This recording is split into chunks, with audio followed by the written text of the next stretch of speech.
Remember when the ECQ started in March, it was abrupt. No, our Mm. education system was not prepared for that. For a 3 month or so suspension of classes, so we're not prepared for that. So imagine the especially the students in primary education, especially those in the public school system.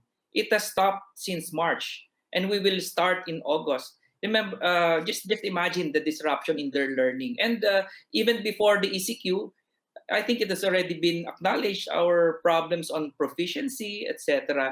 So I think just first and foremost, that's why we're moving into flexible learning options.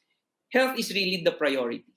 All Yeah. right, we're not Mm. pushing education on traditional based on schedule in the first place. That's why we're talking about all of these flexible learning options and policy and economic interventions of the Mm. government, so that we do not disrupt the education and learning of our students. Okay. All of these issues we acknowledge, the economic adverse effects on the parents, not only on the schools, but we're all affected by this, and Yeah. we are of course also considering that.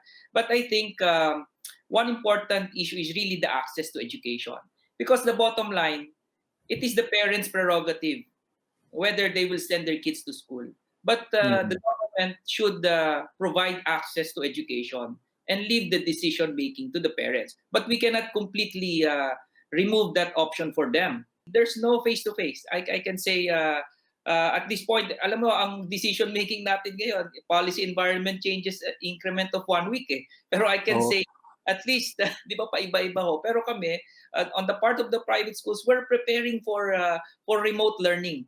Regardless of the uh-huh. mood, definitely no student, no, yung 30 million students will not report back physically to the schools. Yung share namin do sa 30 million, no, ay mga 5 million na nasa private schools eh.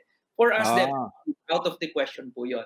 okay. Because we have to comply. Now, if we're talking about liability, of course, primarily liable yung school, but it has to prove diligence, no? And diligence, when we say diligence, we have to comply with government regulations, di ba? If the government Okay. says it is safe and then we complied, it's not our fault, di ba?